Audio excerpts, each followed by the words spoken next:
সব সময় মানুষের মাথার উপরে।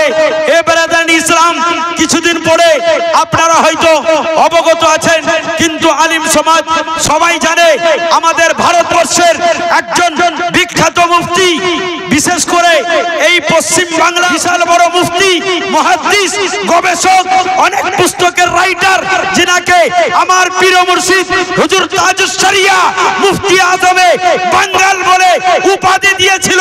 তিনার মতো একজন মুহাদ্দিস, তিনার মতো একজন আলিমে দ্বীন, তিনার মতো একজন গবেষক দুনিয়া ছেড়ে চলে গেল। গত কিছুদিন আগে 16 সেপ্টেম্বর তার জানাজা হয়েছিল।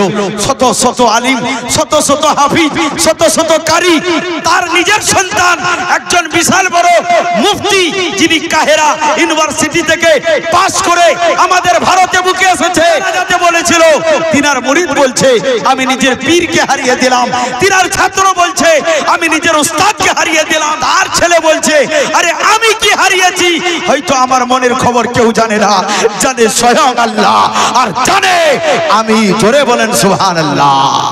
এ বেরাদারান ইসলাম, মওত কাউকে ছুটকারা করতে পারবে না, মওত থেকে কেউ বাঁচতে পারবে না। এ বেরাদারান ইসলাম, যত দিন যাচ্ছে, যত সময় কাটছে, আপনার সময় থেকে, আপনার বয়স থেকে এক একটা করে মিনিট কম হতে যাচ্ছে, এক একটা করে ঘন্টা কম হয়ে যাচ্ছে।